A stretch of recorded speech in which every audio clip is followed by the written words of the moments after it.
2 বছর আগে হারিয়ে যাওয়া মেয়েকে খুঁজে পাওয়ার কথা শুনে এই দম্পতি তাড়াতাড়ি থানায় পৌঁছালেন, কিন্তু গিয়ে যা দেখলেন তা দেখে তাদের হুঁশ উড়ে গেল। কারণ সেখানে ছিল একটি নয় বরং 2টি মেয়ে, আর তাদের চেহারায় ছিল অদ্ভুত মিল। দুজনে দেখতে সম্পূর্ণ একই রকম। তখন বাবা মা দুজনের চিন্তায় পড়ে গেল, কিন্তু মা জানতেন তার মেয়ের হাতে একটি জন্মদাগ আছে, যার মাধ্যমে সে খুব সহজেই তার মেয়েকে চিনতে পারবে। কিন্তু একই দুজনের হাতে একই রকম দাগ। তখন বাবা মা এই 2টি মেয়েকে তার দাদির কাছে নিয়ে গেল, কারণ দাদির সঙ্গে তার মেয়ের ছিল গভীর সম্পর্ক, তাই দাদি খুব সহজেই তার নাতনিকে চিনতে পারবে। কিন্তু 2টি মেয়েকে একসঙ্গে দেখে সে ভয়ে কেঁপে উঠলো এবং সেখান থেকে দৌড়ে পালালো। কিন্তু রাতে ঘটলো এক অদ্ভুত ঘটনা। মা লক্ষ্য করলো 2টি মেয়ে একসঙ্গে তার দাদির রুমের দিকে যাচ্ছে। তখন মহিলাটি দাদির ঘরে গিয়ে দেখলো দাদি তার 2 নাতনির সঙ্গে খেলা করছে। মহিলাটি তখন একটু অবাক হলেন, কারণ সকালে যে 2 মেয়েকে দেখে সে ভয়ে পালালো, এখন সেই মেয়েদের সঙ্গে সে খেলা করছে। পরের দিন দম্পতি ঠিক করলো তারা 2 মেয়েকে হসপিটালে নিয়ে ডিএনএ টেস্ট করবে। কিন্তু রিপোর্ট দেখে তাদের মাথায় যেন আকাশ ভেঙে পড়লো, কারণ সে জানতো সে একটি মাত্র সন্তানের জন্ম দিয়েছে, কিন্তু ডিএনএ টেস্ট রিপোর্টে তাদের দুজনের রক্ত মিল রয়েছে।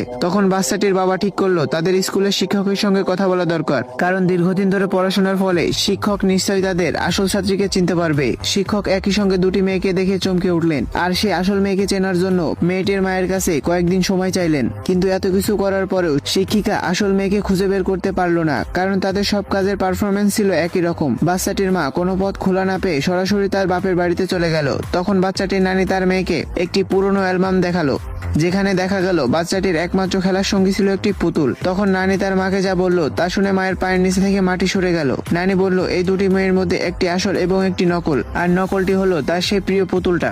ভিডিওটি ভালো লাগলে একটি কমেন্ট করো, আর চ্যানেলে নতুন হয়ে থাকলে চ্যানেলটি সাবস্ক্রাইব করে সঙ্গেই থাকো।